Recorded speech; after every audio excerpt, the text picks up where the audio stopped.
أعوذ بالله من الشيطان الرجيم بسم الله الرحمن الرحيم الحمد لله رب العالمين بارئ الخلائق أجمعين باعث الأنبياء والمرسلين نحمده ونستغفره ونتوب إليه ثم الصلاة والسلام على خير خلقه وخاتم رسله النبي المؤيد والرسول الأمجد أبي القاسم المصطفى محمد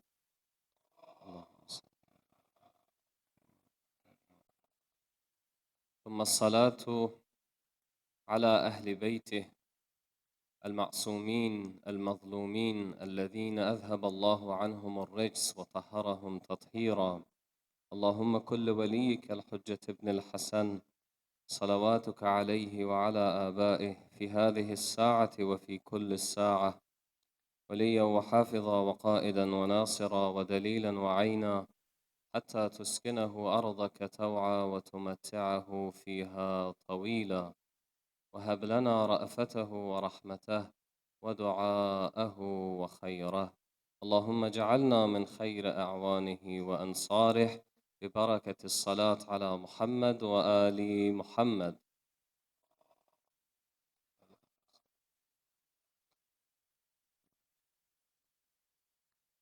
Given that we were cut short 2 nights from the intended 10 nights or 11 nights, we were planning to have a discussion, and from those 11 nights, we only have 6. We do have to be a little selective with the discussions that are coming forth.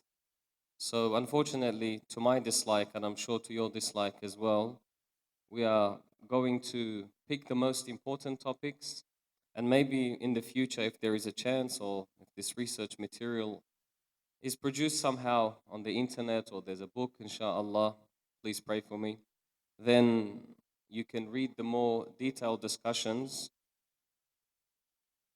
hopefully with the same excitement as this little child here, and absorb the information more. So, Sallu ala Muhammad wa ali Muhammad.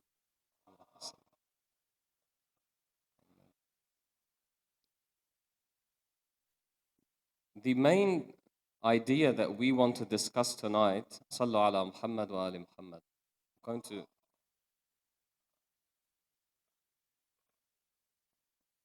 I have no issue with it, I just won't be able to focus. Say it, sorry. It's okay.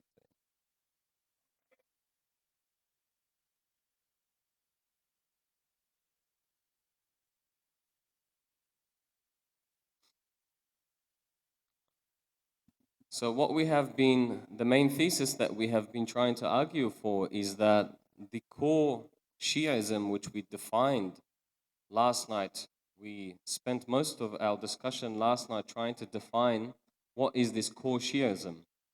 And we said core Shi'ism is the idea of divine appointments, that the Ahlulbayt alayhimus salam are those who are to be taken as the political and religious authorities after Rasulullah. This is the first layer, the primary layer, if you like, or what we said, core Shi'ism. We want to argue that this core has remained consistent throughout the ages and other layers have been added. The first stage of this development that happens, of course, begins from the time of Rasulullah. Begins from the time of, if we want to look at the entire timeline, we are looking from the time of Rasulullah until the beginning of the major occultation. About 270 to 275 years of the presence of the Ma'sumin in one form or another. Of course, in the minor occultation, this presence is limited. To see how this progress in ideology happens accurately, we are going to divide this timeline into 3 main stages. Please look at me. Don't worry about the slide. It will come down even if you don't look at it. The timeline, this 270 years of the presence of the infallibles, we are going to divide it into three main stages. The first stage begins from Rasulullah himself until Imam al-Baqir. So until the end of the imama of Imam al-Sajjad. The second stage is from the time of Imam al-Baqir until the end of the minor occultation. And the third stage is the major occultation. We are trying to focus on stage 1 and stage 2. I think if we are able to, in these coming nights, present a sufficient historical picture of what happened in stage 1 and stage 2, we'll have a good understanding of how this progress and development happened in those early years. So let's go to stage 1, which, as we said, begins from the time of Rasulullah himself until the end of the imama of Imam Sajjad alayhi salam. What characterizes this stage is that the A'imma, the Prophet himself included, were trying to build that call. We're trying to teach the people that the Ahlulbayt, beginning with Imam Ali alayhi salam, are the authorities, the individuals to look up to when it comes to political leadership and religious authority. As people to follow as heads of state and as individuals to explain the religion. Core Shi'ism. Stage 1 is when the Prophet, Imam Ali, Imam Hassan, Imam Hussein, and Zayn al-Abidin are trying to establish this fact. And it's very natural. Look at the time post Rasulullah. How many people supported Imam Ali? Not many, right? Post death of Rasulullah, we only have a small number of people who showed their support to Imam Ali and willing to even fight for him. And their number does not exceed the number of fingers you have. So the Ahlul Bayt had an important mission in this stage, all of these imams, to teach the people that we are the individuals, we are the authorities that you turn back to when it comes to leadership and religious authority. So what happens to Isma? What happens to Ilm al-Ghayb? What happens to these other beliefs we have as Shia nowadays? Do we find traces of this in this first stage, or we don't? Did these early imams ever speak about their infallibility? Did these early imams ever speak about them having ilm al-ghayb or having some sort of special knowledge? These are the things we believe about the imams now, correct?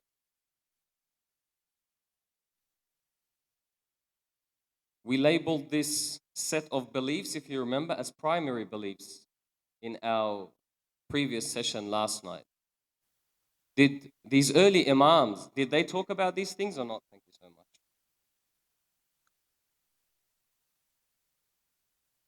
When we look into the history, you do not find an abundance of reports on the imams talking about these facets of imamah. There isn't a whole great set of reports that show that the imam, for example, Imam Hussein alayhi salam talking about his isma, or Imam Ali talking about his ilm al-ghayb. They're not in abundance in this stage, but they exist. This is very, very important to bear in mind. That although the people during this time, their priority and their number one need was to understand that the Ahlul Bayt are the authorities to go back to, and this is the mission that the Ahlul Bayt themselves worked on, but amongst them, there were certain companions who were at higher levels, and the Ahlul Bayt would give them some higher level teachings. But even that, you find that in small traces. You have to dig to find it. But what is key is that it exists. So if someone turns around and tells you, hey, this idea that the imam has to be infallible, has to be ma'soom, or that he has to have some form of special knowledge, This is something that you Shia came up with after the time of Imam al-Baqir and Imam al-Sadiq. What do you say to him? You say, yes, it's true that Imam al-Baqir and Imam al-Sadiq are more responsible for teaching these primary beliefs, but we are able to find traces of these ideas in early Imams as well.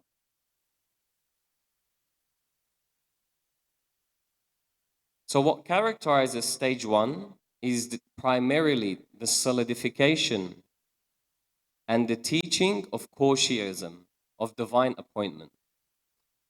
What we are going to do is, inshallah, visit some reports, historical reports, from companions and from the Ma'sumeens themselves, to see how they were teaching this idea of divine appointment. Let's start with Rasulullah sallallahu alayhi wa alihi wa sallam. Allahumma salli ala Muhammad. From very early on, Rasulullah is beginning to teach core Shi'ism, divine appointment. Which famous hadith communicates this idea to us? Hadith ad-Dar. Very, very early on in his mission, he invites his family, he invites Bani Hashim, and tells them and informs them of this prophetic mission he is to take and Allah has given to him. Not only that, he calls for help and assistance from his family and says, whoever answers this call will be my wasi, will be my trustee, and will be my successor. From the very early days of his mission.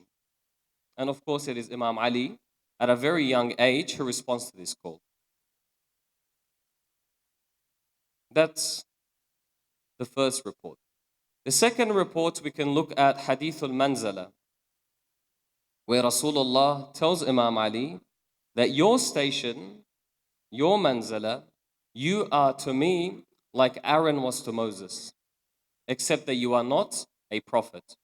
Once again, communicating the idea of succession, that you are that close to me.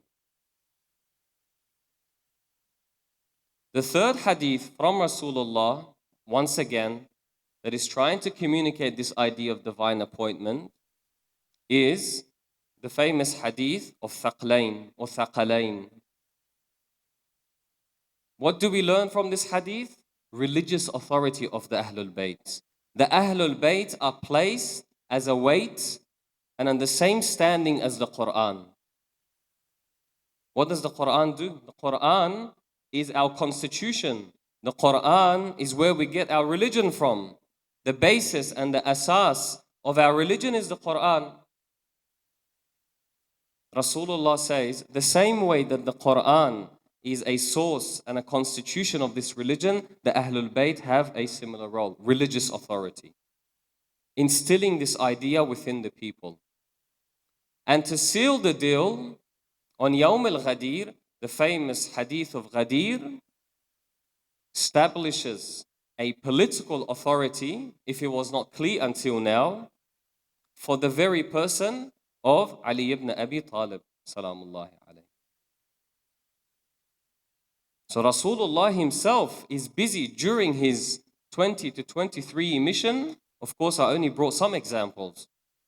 Establishing this idea of divine appointment in the form of political and religious authority for the Ahlul Bayt. What is interesting is that even Rasulullah is taking his time in the way that he is describing and introducing wilayah to the people.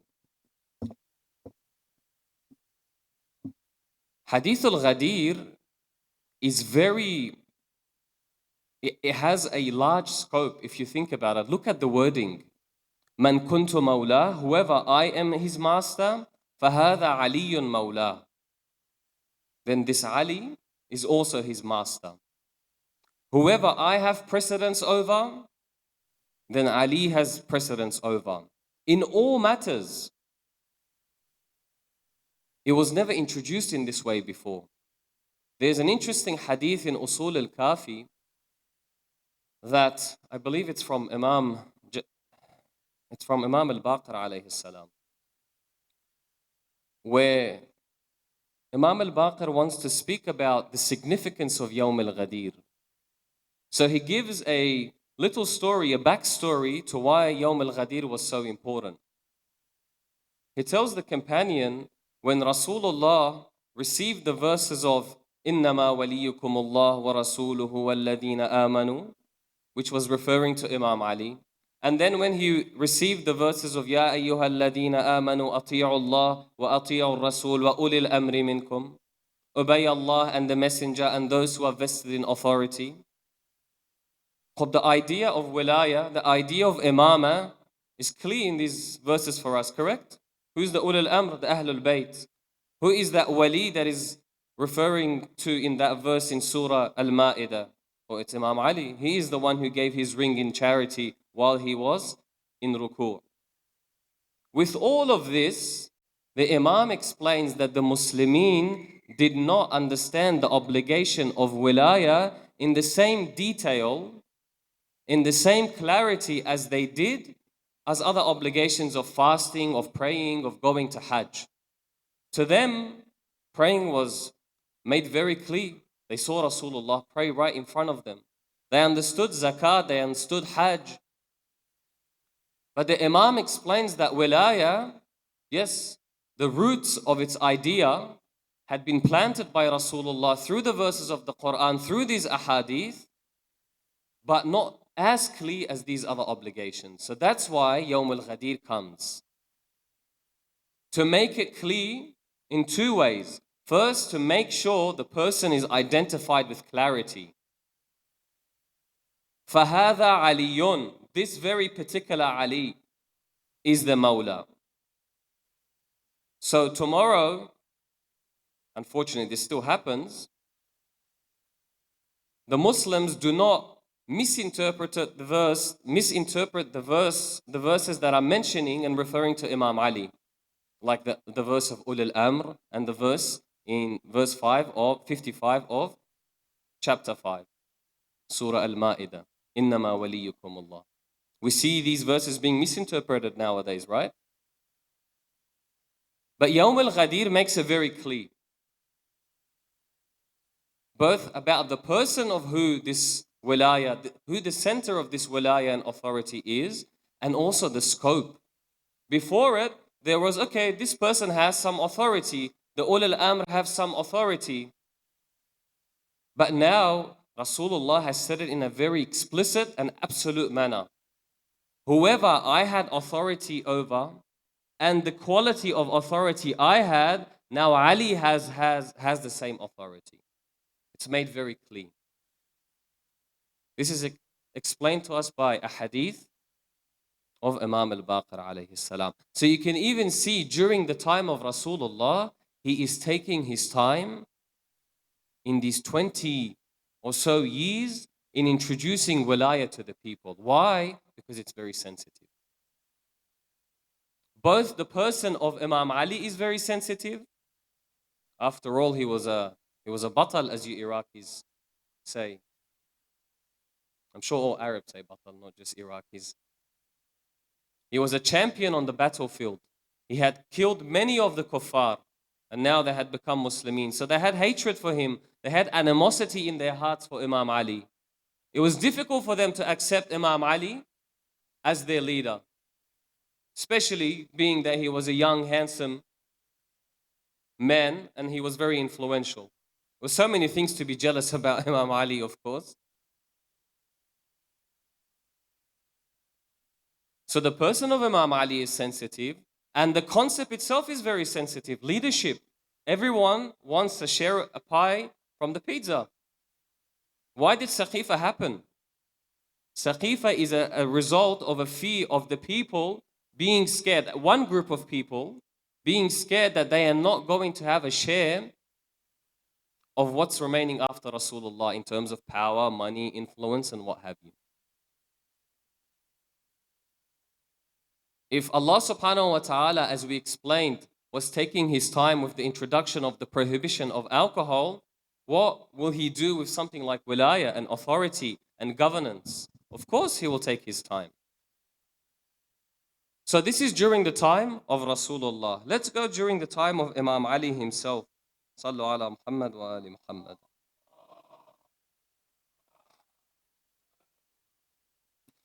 There is an individual by the name of Mahdi who was the servant of Uthman. He comes to give his allegiance to Imam Ali alayhi salam, and the son of the first Khalifa is also sitting there. So he tells Imam Ali as he is giving his allegiance, أُبَايِعُكَ عَلَىٰ أَنَّ الْأَمْرَ كَانَ لَكَ أَوَّلًا. I give you my allegiance while I testify that this allegiance and this authority belong to you from the very beginning. Divine appointment. You know, when I read these reports for you, as a Shia, because you're used to this idea of, okay, of course a Shia should have this belief. Of course we know Imam Ali is the person who is deserving of Khilafah before the other leaders of the Muslims. Why are you reading these reports as if it's something new? I want you to pay attention, in particular after last night's discussion of the differentiation between political Shiism and ideological Shiism. These are historical reports that show signs and traces of ideological Shiism. So tomorrow someone does not come and tell you, look, this idea of divine appointment, once again, your own very scholars have made it up later down in Ghaybat al-Kubra or Ghaybat al-Sughra. No. Very early on, there is a man by the name of Mahdi. While the son of Abu Bakr is sitting there, he gives his allegiance to Imam Ali and tells him, I am giving you this allegiance, I am shaking your hand, while I have the belief that you were deserving of this from the very beginning. وَأَبْرَأُ مِنْ فُلَانٍ وَفُلَانٍ وَفُلَانٍ. And I disassociate with those three that came before you. That's our belief.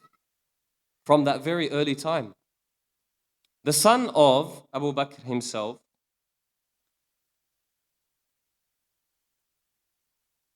look what is mentioned about him in Rijal al-Kashi. أن محمد بن أبي بكر بايع عليا, the son of Abu Bakr, gave allegiance to Imam Ali على البراءة من أبيه, while he was disassociating from his father. So he was not a political Shi'i. He did not just give his allegiance to Imam Ali because he thought Imam Ali is the best man to rule right now. No. It's ideological.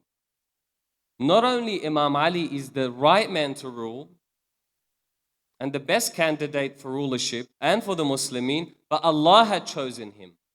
Therefore, he disassociates from anyone who took this right from him, be it X, Y, Z or his father. على البراءة من أبيه. There is an interesting conversation between Ibn Abbas, a senior companion of course, and the second Khalifa.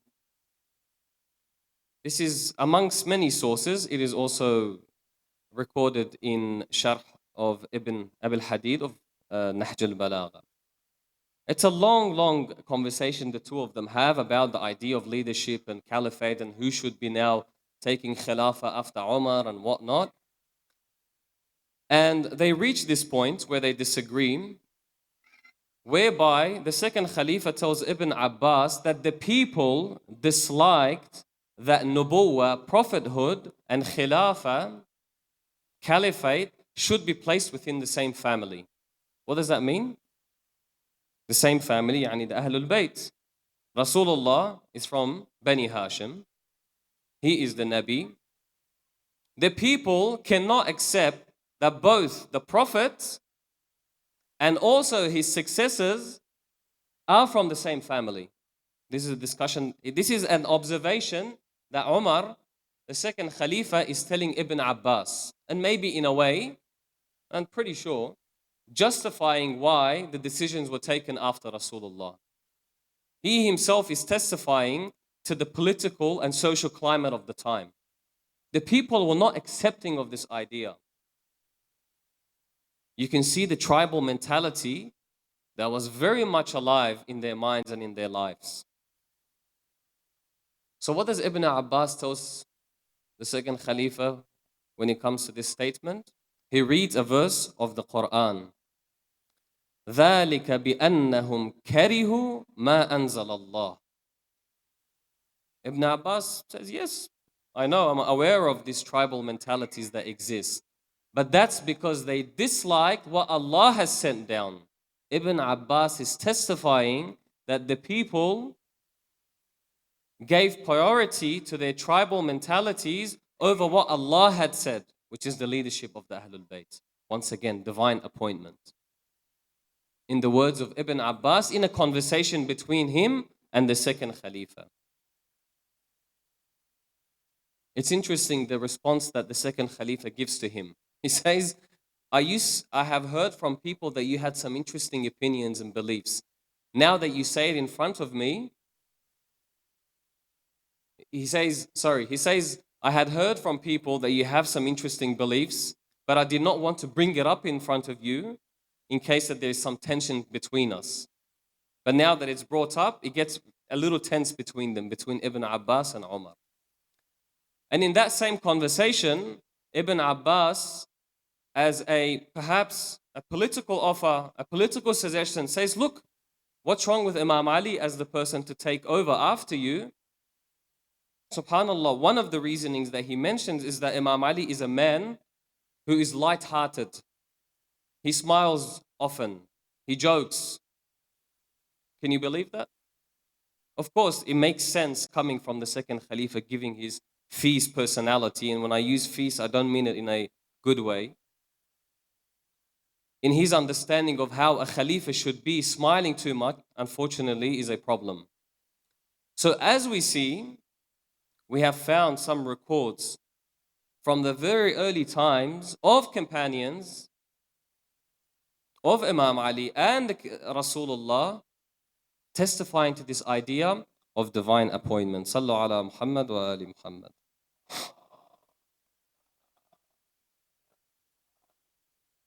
I want to read one more statement from none other than one of the bravest companions and generals of Imam Ali, Malik al-Ashtar. When they are all gathered, the people of Medina have gathered in the house of Imam Ali and they are trying to convince him to take this leadership, back and forth, and eventually he accepts to take this leadership. Look at the description that Malik gives for Imam Ali. Ya ayyuhan nas, hadha wasiyul awsiya. This is the trustee of all trustees. Wa warithu ilmil anbiya. He has inherited the knowledge of all prophets. Special knowledge. Do you see when I say there were traces of our primary beliefs even in those early stages? Malik, a special close companion of Rasul of Imam Ali, is communicating this. Warithu ilm al-anbiya. He's inherited the knowledge of all prophets. الذي شهد له كتاب الله بالإيمان ورسوله بجنة الرضوان. The book of Allah and his messenger have testified that this is a man of paradise. من كملت فيه الفضائل. All virtues have been completed in him. ولم يشك في سابقته وعلمه وفضله الأواخر ولا الأوائل. No one from the early ones, nor from the later ones can doubt in his virtue, in his knowledge, in his perfection. What is that if that's not infallibility? Yes, he is not coming to say, you do not hear him speak in the way we do. Imam Ali is ma'soom. He does not commit a sin. But in the language of those days, he's saying exactly those same meanings. He's communicating exactly those same meanings. Those primary beliefs we have about the special knowledge of the imams and that they are people of heaven. They are guaranteed to go to heaven. That virtues are complete in them. This is exactly the beliefs we have. This is while he is giving his allegiance to Imam Ali. So, This stage, as we said, is a stage where the Ma'sumin, from the time of Imam Ali and Imam Hassan and Imam Hussein in particular, as you see, with his uprising against Yazid, are trying to establish and solidify the role and authority of the Ahlul Bayt as the divinely appointed authorities after Rasulullah and leaders after Rasulullah. Sallu ala Muhammad wa ali Muhammad.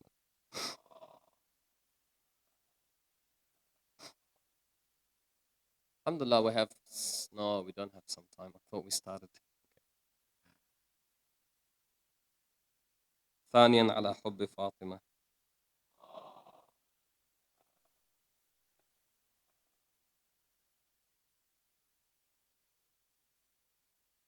I'll make a small reference, and like I said, given that our nights have been cut short, we have to cut the discussion short as well, unfortunately. But I just want to make a small reference and explanation about two kind of reports we have received after the death of Rasulullah, and also after the tragedy of Karbala.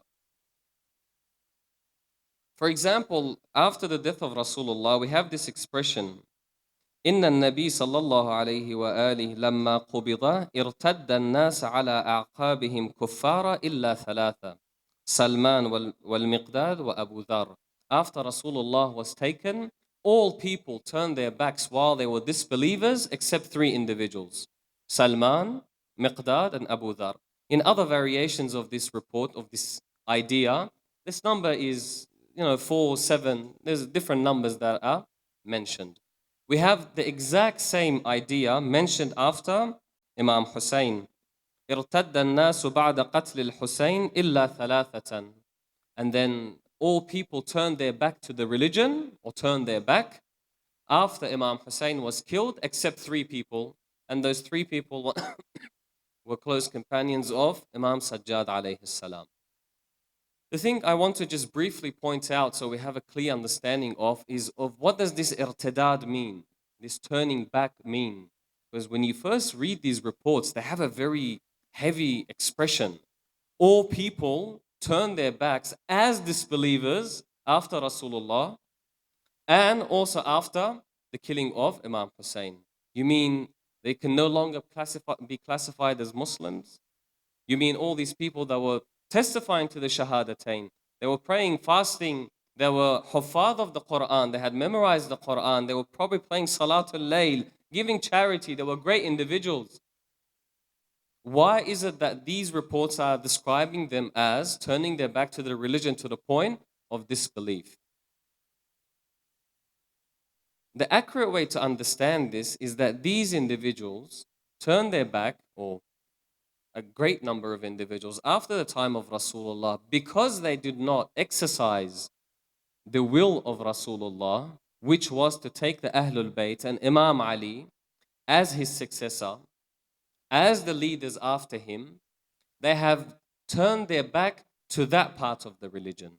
They have become disbelievers to that part of the religion. And similarly, when it comes to Imam al-Hussein alayhi salam, when people do not support this divine leader and allow him to be massacred in the way he was massacred, yes, their tawheed is there, yes, their belief in prophethood is there, but they have turned their back to an important part of the religion, to, one could say, the crux of the religion in some way.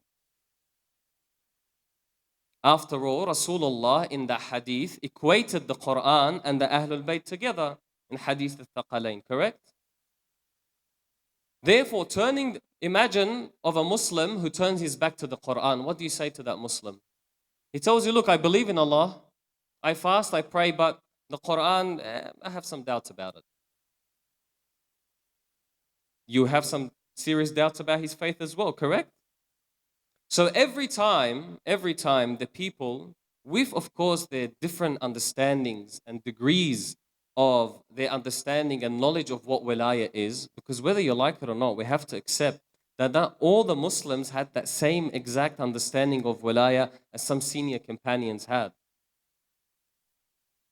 Even those companions that betrayed that will of Rasulullah and commandment of Allah subhanahu wa ta'ala. Not all Muslims had that exact clear understanding. Nonetheless, practically, they turned their backs to the will of Rasulullah. They turned their back to supporting the grandson of Rasulullah. So these reports are not saying they're categorically non-Muslimin, they're disbelievers, they're najas. Everything they do is completely outside the fold of Islam. No. Saying by turning their back to this important dimension of the religion, by not supporting Imam Ali, by not supporting Imam Hussein, they have turned their back. They have performed some form of irtidad. So we need to be careful because sometimes these ahadith are used loosely by some individuals to make categorical statements about a large group of people who, at the end of the day, were Muslimin, who still believed in Tawheed, who still believed in Nubuwwah.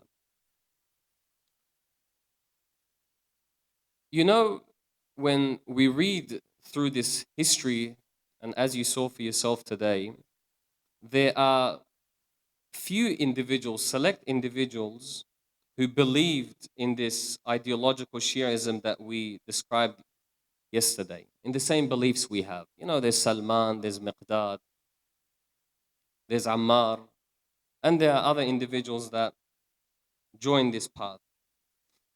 What you learn from this is the power of a small group of people who are determined, who are educated, and who have the right leadership. A small group of people who have vision and who take their vision from the correct leaders, from leaders who are connected to the divine and are determined, are patient, will see results in the things they set forth to do. If ideological Shias during the time of Rasulullah and Imam Ali were perhaps 5, 10, 20 at best, look at them multiply in each generation. Each Imam that comes, their numbers grow. Each generation that comes, their numbers grow. As the years come, so do their numbers. We reach a point after hundreds of years, after 1,000 years, we reach a day like today. That we're not this ideological Shias who believe not only in the core Shiism, but in all those layers and the maqamat of the Ahlulbayt that are not only in the thousands or the millions, but the hundreds of millions. Why? Because a small group of people were determined, a small group of people stuck together. They were enlightened, they were educated. What does that verse of the Quran say? قُلْ إِنَّمَا أَعِظُكُمْ بِوَاحِدَةٍ. I advise you to one thing, أَن تَقُومُوا لِلَّهِ, that you rise up for the sake of Allah as one or two. If you're the only person that's going to rise, do it. And if you have a friend that's next to you and he's going to do it. That's enough. In the eyes of Allah subhanahu wa ta'ala, that's enough. As long as it is lillah, it is for the sake of Allah, then Allah will give that barakah. Allah will give that blessing. Allah will give that power. Allah will multiply that. But it has another condition where Allah has described in a different verse of the Quran. كَم مِّن فِئَةٍ قَلِيلَةٍ غَلَبَتْ فِئَةً كَثِيرًا بِإِذْنِ اللَّهِ. How many a small group of people have dominated large numbers of people with the permission of Allah. That's the eventual result. You start as one, you start as two, stick together, have the right vision, have the right leadership, then Allah will multiply and allow you to dominate much larger groups and organizations. But he adds this final condition at the end of the verse, Wallahu ma'as sabirin. It needs patience. To build a Shia like we have today, it took over 1,000 years of patience. We can't blow it away with hastiness. We cannot destroy this construction with unnecessary excitement. Look how this religion has reached us. In our small communities, in our small organizations, we have to rise. But we have to be patient. We have to know sometimes results take a very long time. But ultimately, that victory is ours. Ultimately, that domination is ours. Nothing will stop that. That's the will of Allah. Wallahu ma'as sabirin. And we see that embodied today around the world. Very easy. A small group of people in a small part of the world are resisting the forces of the world, the entire world. The people of Palestine are great examples of this. Yes, they are not Shia of Ahlulbayt, but if the Ahlulbayt were alive today, if Imam Ali was alive today, of course the Imam of our time, is also grieving over what is happening in Palestine. But if Imam Ali alayhi salam was alive today, this is, as Shaheed Mutahari beautifully put it in that famous sermon of his, Palestine would be his number one priority. It would bring his blood to boil. This group of people, yes, they are not Shia of the Ahlul Bayt, but they are still a manifestation, an embodiment of this verse. They're a small group, imprisoned, facing all kinds of harsh treatments of bombings, torture, imprisonment, famine, hunger, prejudice. There's nothing that in the face, in the list of crimes that has not been committed against this group of people. But they stick together.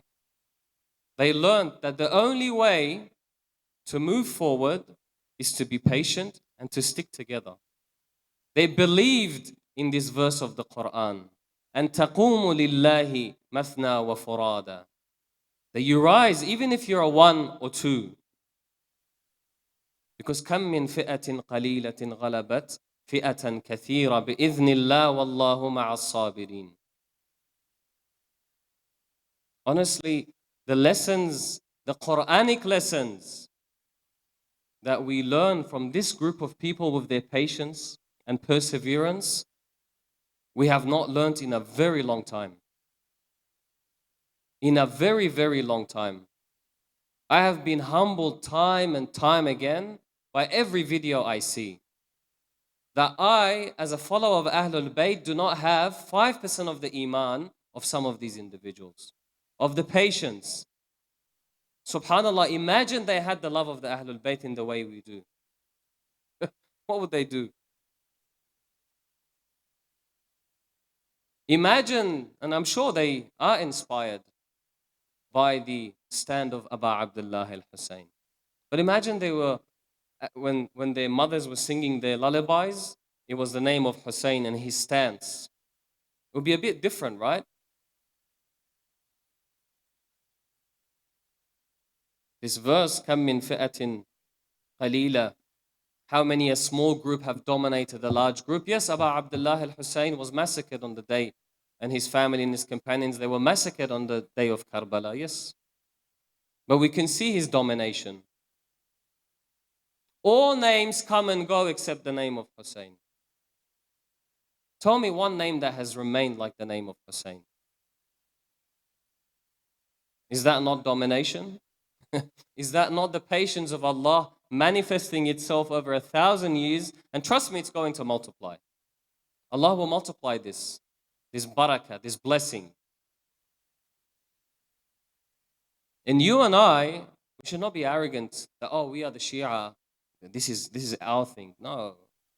This is not our thing in the sense that this is somehow our team. We have a responsibility. to do our part as followers of Imam Hussein, to do our part in helping others and bringing them to the name and the tradition of Imam al-Hussein alayhi salam. Just being under the banner of Imam Hussein is not enough, is not enough. We have to do what his companions did. We have to do what the Shia have done over these centuries. Strive. Taqumu lillah. You and I, the freedoms, the liberties, the luxuries that we have in this day and age, which Shia had this? Our imams did not have this. So much blood was given, so much lives were taken, so much pain was suffered. Our responsibility is so much more. In these nights of Muharram, we connect to Imam Hussein. These teas, they're valuable. They have a lot of thawab. The beating of our chest have a lot of thawab. But by Allah, the thawab is not the end goal. It's doing what Imam Hussein did is the end goal. That's where we're trying to get. The thawab is the encouragement. The imams knew that was it not for them prescribing this thawab, this enormous rewards for the acts during the month of Muharram, maybe would have not come. So go ziyarah, will give you this much thawab. Cry, will give you this much thawab. But the thawab is not the end goal. It's to become like Hussein. That's the end goal. That's the real reward. So let's connect our hearts tonight, and let's, from the bottom of our hearts, connect our hearts to Imam al-Hussein, to his companions, and say our salams from this part of the world to our master and to his companions. Assalamu alayka ya Aba Abdullah. وعلى الأرواح التي حلت بفنائك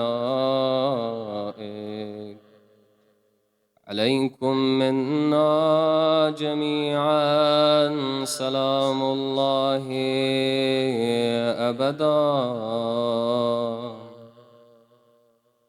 ما بقي وبقي الليل والنهار ولا جعله الله آخر العهد مني لزيارتكم. Everyone together. السلام على الحسين